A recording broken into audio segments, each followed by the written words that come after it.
I'm Sophie Foster, and welcome to Can We Talk About That, the podcast where we break down gender-based violence in Oxford County. Before we get into today's conversation, I do just want to give a heads up, a little bit of a trigger warning, that we will be talking about elder abuse, whether it's physical, financial, or sexual. So we do just want to make a note that if anything comes up and you need a break, please feel free to pause the episode or maybe just go to the next episode. If you or someone you know needs support, please feel free to call the Domestic Abuse Services Oxford or DASO's crisis phone line. The toll-free number is 1-800-265-1938. It's open 24/7, it's free, and it's completely confidential.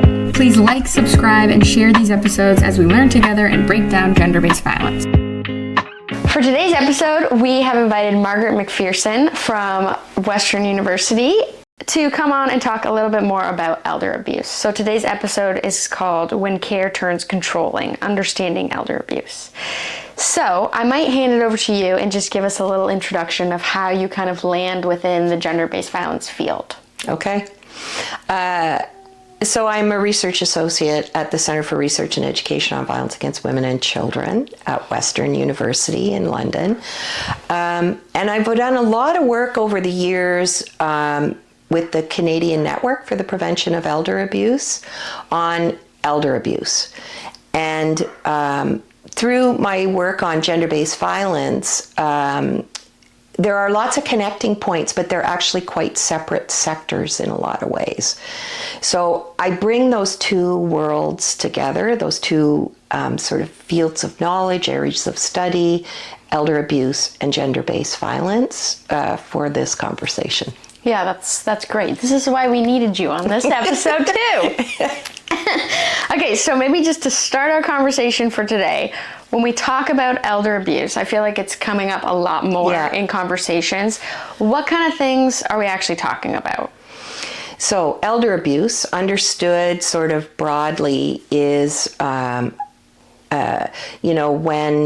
people are abused, there's violence, there's harassment because they're older people, and it can be physical, but it can also be I think the one that gets a lot of attention is the financial abuse, older people who are being taken advantage of for their financial means, but it's also sexual violence and psychological violence. So it's like when we talk, it's the same as when we talk about gender-based violence, in that it takes many forms, and it's almost always happening with the people right around. Like it's the family, it's acquaintances, it's caregivers.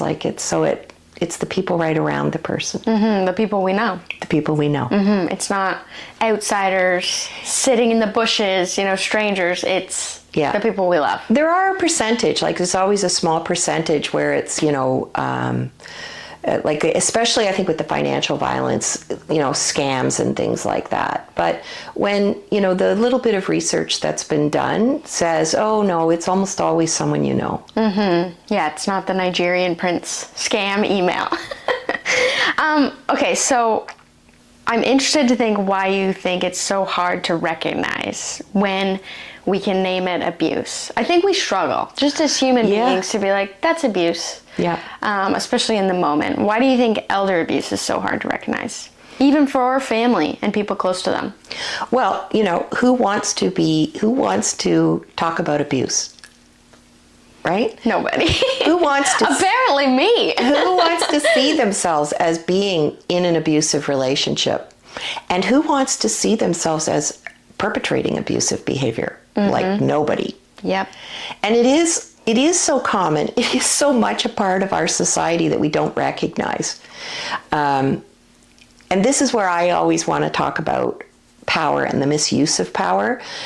Mostly, I reference Julie Diamond's work. I love her work. And she talks about different kinds of power, and that we need to become power literate. We need to understand the ways in which we use and misuse power. So we recognize the places that we don't have power. Very seldom are we aware of when we do have power. And I think that is especially true in relationships with older people. Yeah. And just thinking too, like a lot of, in our world, we don't have, I'm saying we. Generally, a lot of people are struggling with money, Yes. with food. Yes. And so when you bring in this elder care, Yes. Context, Yeah. it's hard. Everyone's burnt out, and maybe there is abuse and you don't recognize it because you're burnt out and you're tired and you're just trying to take care of them. Yeah. So let's talk about all the ways that exploitation shows up here. And gender-based violence, I think, is so deeply rooted in our systems that it is a mistake to talk about it as strictly an individual issue. Bad people doing bad things. That is so not, it's like it's at the far end of the string. And so what we need to be thinking about is the way that exploitation is throughout the system. So that when you come to the end of your life, you are in the sort of least valued part in a society that has functioned on for the last few hundred years on industrial age values and, capitalism. Like these are systems that dictate our lives in so many ways. And, I'm not going to say it's all bad. There is a lot of advancement that's happened, a lot of progress. Like if you go global, you can say, people will say, well, there are a few people living in hunger now. I don't know how much we've been set back this past couple of years, but you can see that there is progress being made. But that doesn't deny the fact that the systems that we've created are fundamentally unjust, and they're based on this ideas of scarcity, and that really some people have more value than others, and that when we're talking about older people, that your value as a human being comes from your ability to earn a paycheck, to be a worker, to be productive, and that once you step outside that, now you're a burden on society. So that's the context into which we are looking through an ageist kind of lens. And ageism is the thing we never really talk about. It is the most socially tolerated form of discrimination still. So when we talk about gender-based violence and now we add to it ageism, we're going to be talking about older women and their experiences. Older men also experience higher, are exposed in other ways. And I had a friend of mine who once said about men, just wait till you're older and then you'll be treated like a woman and you won't like it. I thought that was a really interesting way to think about it. Sort of age discrimination in the sense that you're just not seen as, now you're kind of a burden on society. Well, I'd also add in there, we've added gender, we've added ageism, but also ableism. Yes, that's exactly right. It all goes in together. That's right. To make this a bad mixture. Yeah. A bad mixture. And, there's also, I think, this whole thing about denying life in all of its forms. We are all on our way to the grave. We are all going to get to a point in our lives where we need help. No matter how independent you are and no matter how much you exercise and look after yourself, we are puny mortals. We actually need each other. And we are in denial of this a lot of the time, that whole independent, hyper-individualism, don't need anything. Because what does it mean to need help? What does it say about you? That you're weak. That you're weak, vulnerable. You're vulnerable, pathetic. Yep. So is it any wonder that when you are in a position where you do need help, you are going to be looked down on?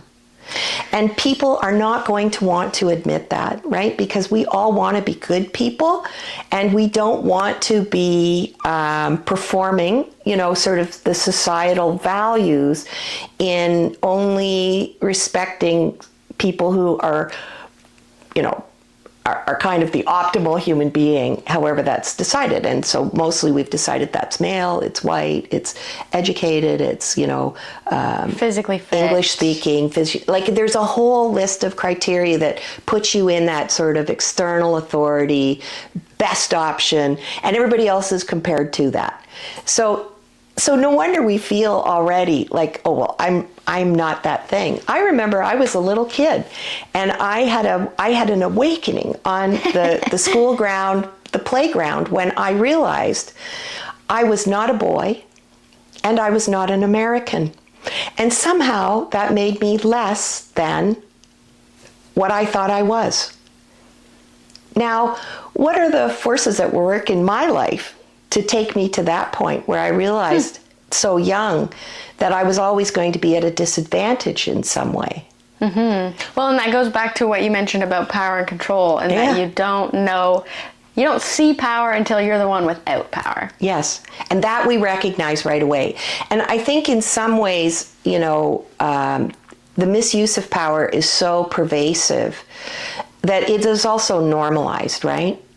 So when we're talking about abuse of older people, they are, I think I have learned a lot through my father, my relationship with my father, who is 93, and he had COVID a couple of years ago and never recovered fully. And so his faculties are quite impaired. And I am responsible for him. So I have power of attorney and I look after all of his finances. And I've had to make decisions that he didn't like. And I have had to wrestle with what that's like, to do that in the best possible way that maintains his sense of who he is and what's important to him. And I have to consider safety as well. It is not easy. These are really hard things to struggle with. And so have I made decisions that he didn't like? Yes. Yes, going into care was one of them. Was it a misuse of power? I don't think so. But I feel like there's always things you could do better.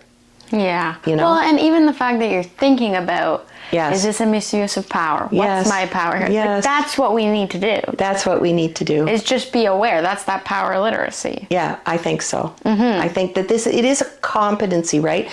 And it asks for me to do the same thing, to regard him as a person, as an equal to me, like as just as important as I am, and his feelings matter just as much, and have to be taken into account.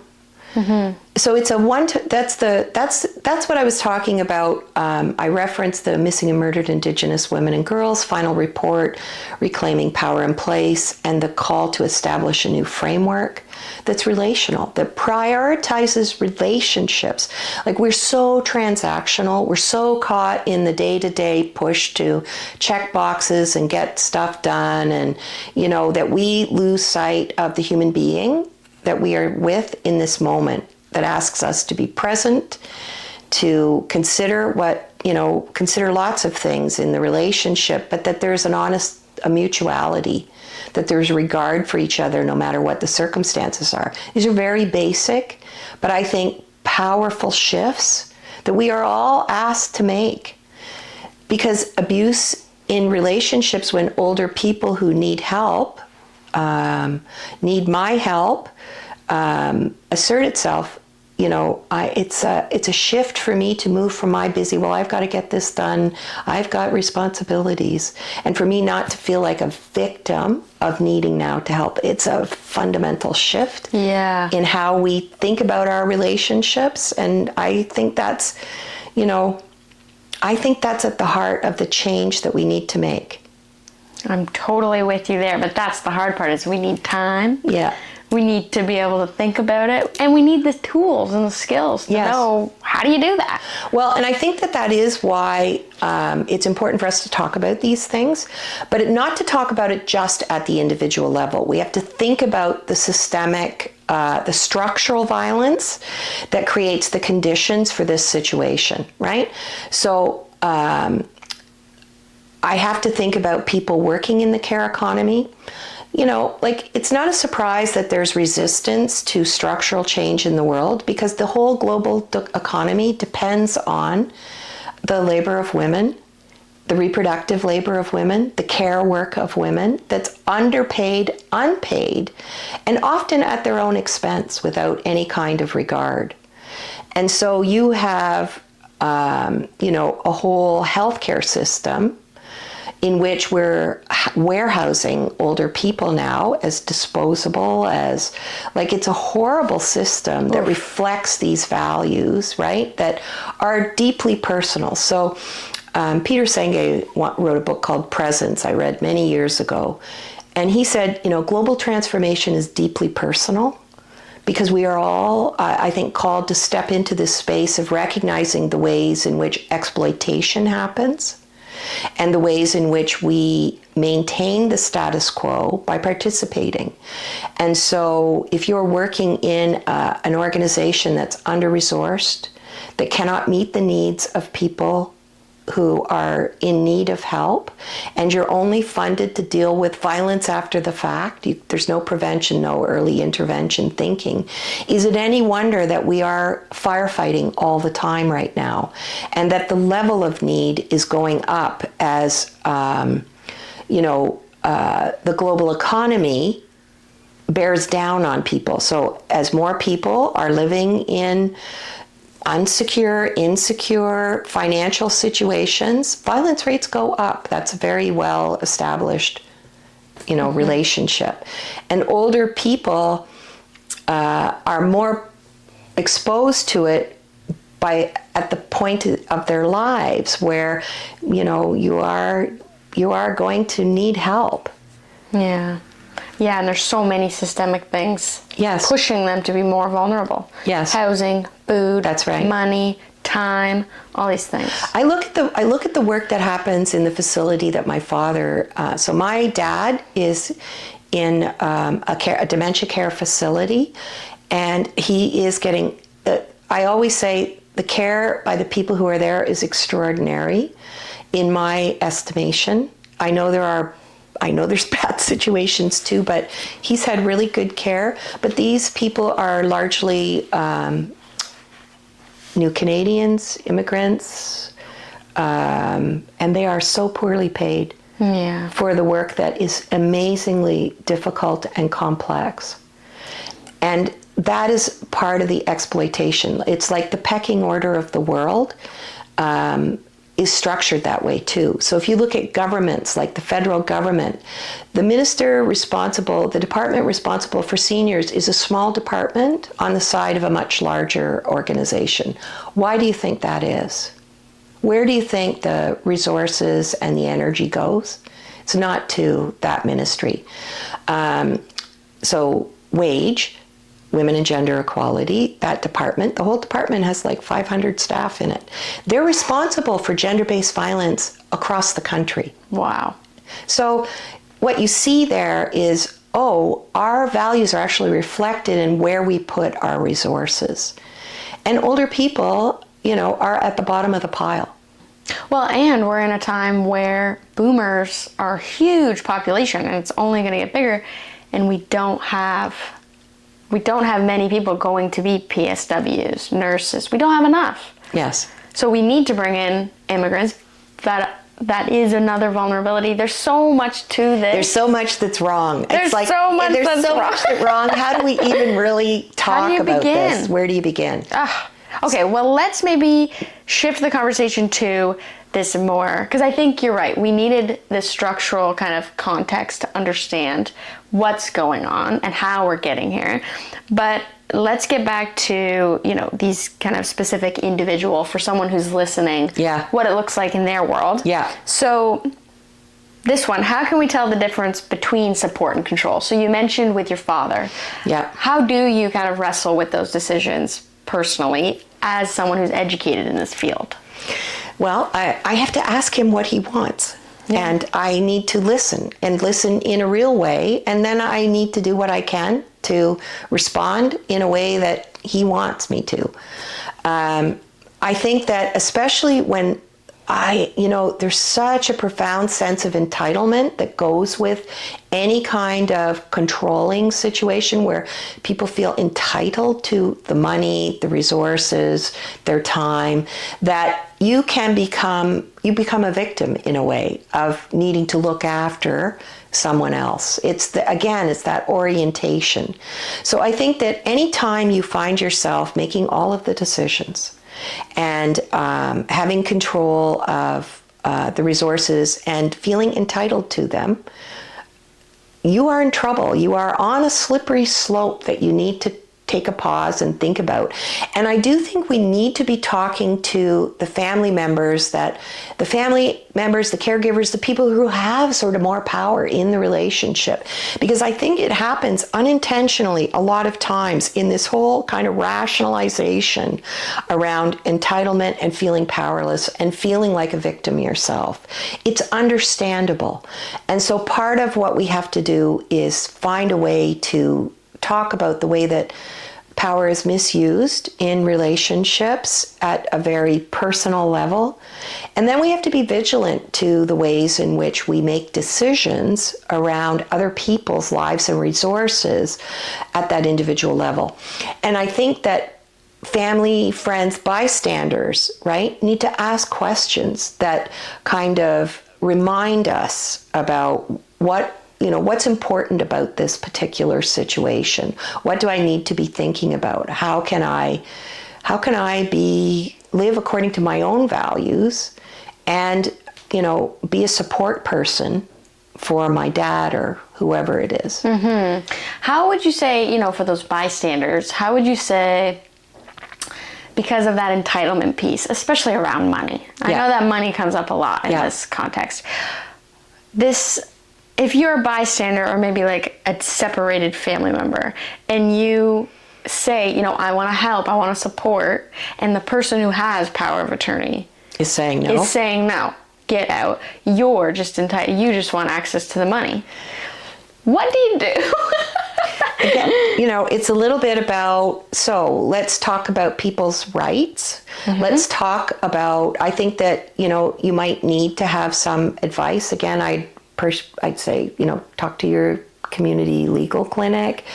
In many provinces and territories, there are elder abuse prevention networks. There are contacts you can make. Educate yourself about what are the rights of older people. Advocate for the rights of older people, because you yourself are going to be one day. And, it's basic kind of inform yourself. And be vigilant and ask questions. So part of the work that I've done, we developed a public education campaign with support from different levels of government called It's Not Right, Neighbors, Friends, and Families for Older Adults. It is designed to support older people or to support bystanders who see things happening and they feel uncomfortable about it, but they don't know what to do about it. And so research has shown us that if people are prepared to recognize warning signs, indications of an escalating risk in situations, how to respond safely and effectively, we use a conversation framework, and where to refer to find help in the community, that they will step up. Most people will take action because we're talking about someone they know and care about and are worried about. Mm-hmm. They need tools to be able to respond when they have concerns. And they themselves also need support because it's hard to hold that information. So I say, get some help for yourself, look for support yourself, and, understand that you're not alone. So for the It's Not Right, is that free as well with Yes. Neighbors and Friends? Okay, so I will put a link with this video for that. I'll put a note. So maybe for our last question for this episode, I'm hoping that you feel like you can answer this question. What's giving you hope when it comes to preventing elder abuse? I have lots of hope about this in the turn that I see happening with people coming to the issue and doing what they can from where they are to support more relationally aligned systems, structures, relationships I feel like we are at a turning point in the human race. And I see people all the time doing amazing things to take up leadership from wherever they are. So yes, every time I hear someone say, I had this conversation we have a conversation framework called See It, Name It, Check It. So I see something that makes me feel uncomfortable. I name the thing that I'm concerned about. I heard him yelling at you. And then I take a step back and I ask a question. Are you okay? Can we talk about it? It's a very simple framework because it comes from people saying, tell me what to say. I don't know what to say. It's actually quite doable. And there are lots of people who, once they know what they can do, they will do it. I am inspired by the work that's happening. And that's another little piece I want to add about sort of exploitation in the system. There are people working in communities all across the country on the issues related to elder abuse. And they have no funding. They do this, it's all volunteer, for the most part. And but they are persistent and they care about the issue and they keep going. So I do think that there's a whole other advocacy piece about bringing the issue to the attention of governments over and over again and saying we need to be making investments in prevention. And things like public education are fundamental to on the ground supporting the local work that's happening. So, is there an elder abuse prevention network in Oxford County? I don't know. It's a good question, right? It's a good question. We should know the answer to that. And so it's like that, those sorts of things. Who's doing this work in your community? And then we also need to align with the gender-based violence work, right? Because, abuse and control of older people you have to insert also a gendered and intersectional lens in terms of understanding that the ways in which people are pushed out of society have a lot to do with who they are as people. Well, thank you so much, just first for all the work that you're doing on this topic, and also just for coming on this podcast and sharing your knowledge with us. Thank you so much. Thank you. Thank you so much for listening to this episode of Can We Talk About That, the podcast where we break down gender-based violence in our everyday lives. For today's episode, we sat down with Margaret McPherson and touched on the topic of elder abuse. This is a really tough topic, and it's something that I think a lot of us have seen or have struggled with, or maybe are currently struggling with. If anything in this conversation brought something up for you that you might need help working through, please feel free to call the DASO crisis phone line. It's 24/7, it's free, and it's confidential. The toll-free number is 1-800-265-1938. We'll be back with more conversations that help to break down gender-based violence, and we hope to see you on the next episode.